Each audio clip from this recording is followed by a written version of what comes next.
पूजा में दो चीजों का होना बहुत जरूरी है, बहुत ध्यान देना।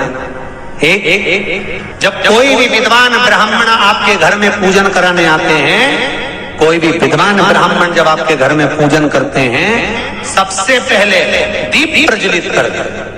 क्या प्रज्वलित करते हैं? दीप। आप भगवान के मंदिर में जब पूजन करें, आप जब अपने घर में भगवान की जब पूजन करें, तो आप स्तुति, पाठ, मंत्र, साधना, जप, अनुष्ठान सब बाद में सबसे पहले एक दीप प्रज्वलित करें। अखंड दीप लगाते हैं लोग, क्यों लगाते हैं? उसका कारण क्या है?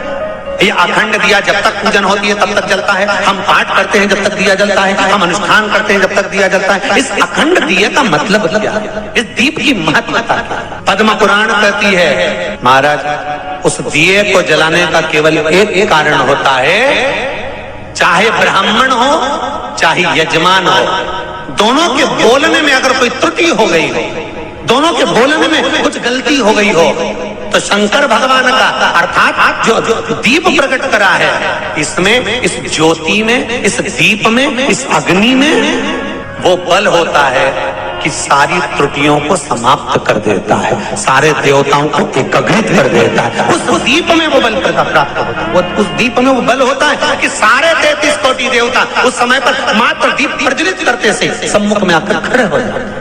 घी की बाती में लगे हुए दीपक की बात चल रही है, कैंडल की नहीं, मोमबत्ती की नहीं। दिए में घी होता है, बाती होती है, भरा हुआ, कैसा होता है? भरा हुआ होता है, और उसमें गहराई होती है। जो दिया जब जलते जलते जलते जलते जलते जलते घी समाप्त हो जाता है, दिया खाली हो जाता है, लोगों को लगता है कि दीप खाली हो गया, पर अग्नि पुराण कहती है कि वो दीप खाली नहीं हुआ है। जिस देवता के नाम से तुमने दिया लगाया था, उस देवता ने तुम्हारे घी को स्वीकार करा, बाती को स्वीकार करा, और जितना घी उस दिए में डाला था, भगवान उस देवता ने उतनी ही झोली दिए के बराबर तुम्हारी खुशियों से भर दी। जिस देवता का लगाया। दो चीजों में अंतर समझ लेना कि हिंदू धर्म में दिया लगाना क्यों जरूरी होता है, मोमबत्ती नहीं।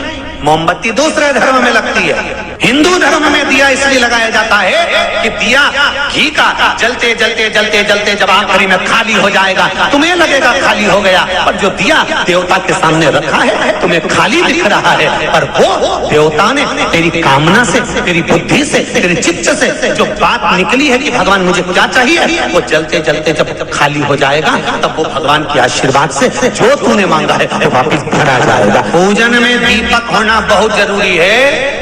और दूसरा है, ऐसी कोई पूजन नहीं जिसमें महादेव नहीं। अगर जिस पूजन में शंकर नहीं होंगे, वो पूजन कोई देवता स्वीकार नहीं करता, कोई देवता स्वीकार नहीं करेगा, उस पूजन का कोई फल नहीं। जिसमें शिव नहीं है, जिस घर में शिव नहीं होता, जिसके घर में भगवान शंकर के शिवलिंग नहीं है, जिसके घर में भगवान शंकर का शिवलिंग विराजमान नहीं है, उसके घर में वो कितना भी चाहे अनुष्ठान पर अनुष्ठान कर ले, चाहे जाप पर जाप कर ले, चाहे वो पाठ पर पाठ कर ले, चाहे वो कितना भी संकल्प दे ले, चाहे कितने भी पूजन कर ले, स्वीकार नहीं। राम के बिना शंकर नहीं, शंकर के बिना राम नहीं, कृष्ण के बिना शंकर नहीं, और शंकर के बिना कृष्ण नहीं। इसलिए आज भी मेरे बद्रीनाथ जाओ तो बीच में केदारनाथ जी पढ़ते हैं, तिरुपति जाओ तो नीचे कपिलेश्वर महादेव पढ़ते हैं, नाथ द्वारा जाओ तो एकलिंग जी पढ़ते हैं। ऐसा कोई कृष्ण मंदिर, राम मंदिर बता दो जिस मंदिर के पास में शंकर का शिवालय नहीं, जिस मंदिर के पास में शंकर जी नहीं हो। नाथ द्वारा में जाओगे तो शिव मिलेंगे, द्वारका जी जाओगे, द्वारका जी के दरवाजे पर प्रवेश करोगे, सबसे पहले शंकर का दर्शन होगा। ब्रह्म लोक के देवता हैं भगवान ब्रह्मा, वैकुंठ लोक के देवता हैं भगवान विष्णु, और मृत्यु लोक का अगर कोई देव है तो वो कौन है?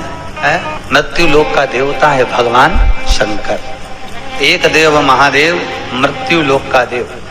वैकुंठ के देव हैं भगवान नारायण, ब्रह्म लोक के देवता हैं ब्रह्मा, इंद्रलोक में इंद्र जी विराजमान हैं, सारे देवता अपनी अपनी जगह पर विराजमान हैं, पर मृत्यु लोक का अगर कोई देव है तो वो महादेव है। पर आज के जमाने में लोगों ने थोड़ा सा महादेव को कोई कोई कह देता है शंकर जी की मूर्ति घर में मत रखो, कोई के शंकर जी को ऐसा मत करो, कोई के शंकर जी को ऐसे मत पूछो, कोई के शंकर जी को ऐसे मत भजो। अरे शिव महापुराण कह रही है मृत्यु लोक का अगर कोई देव है तो वो शंकर है। आज दुनिया के लोग भले राम को भजे, कृष्ण को भजे, भवानी को भजे, मर्जी पड़े उस देवता को भजो, मना नहीं होता है। बहुओं की आदत होती है, सास को कम प्रणाम करती है, पड़ोसन को ज्यादा करती है, बस आदत है, दुनिया की रीत है साहब। बहू कितनी भी अच्छी लेकर आना, सबसे ज्यादा अगर मान करेगी तो वो चाची सास का, बुआ सास का, काकी सास का, पड़ोसन का, पड़ोस में रहने वालों का ज्यादा आदत करेगी। और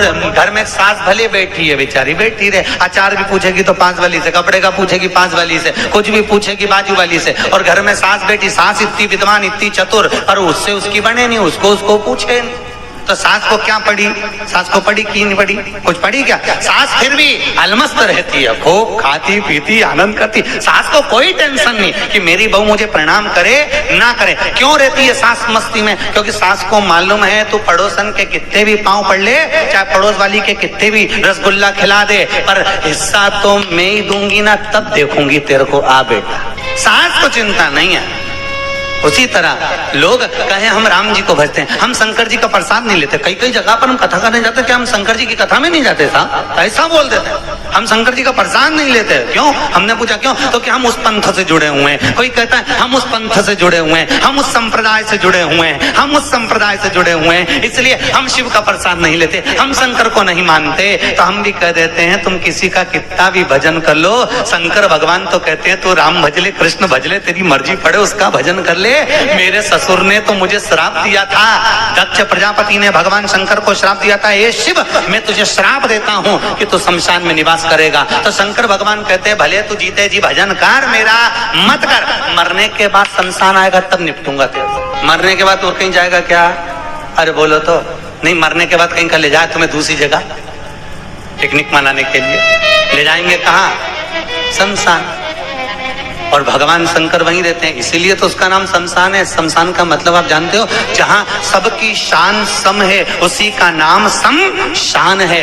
अमीर भी जाए तो बांस पर, गरीब भी जाए तो बांस पर, अमीर भी जाए तो सफेद कपड़े में और गरीब भी जाए तो सफेद कपड़े में, अच्छे से अच्छा पैसे वाला भी सफेद कपड़े में जाता है, अच्छे से अच्छा डल्लप पे सोने वाला भी बांस पर जाता है। जहां सबकी शान सम होती है उसी का नाम शमशान होता है। वहां कोई अमीर नहीं, कोई गरीब नहीं, वहां सबकी शान सम है, इसीलिए उसका नाम सम।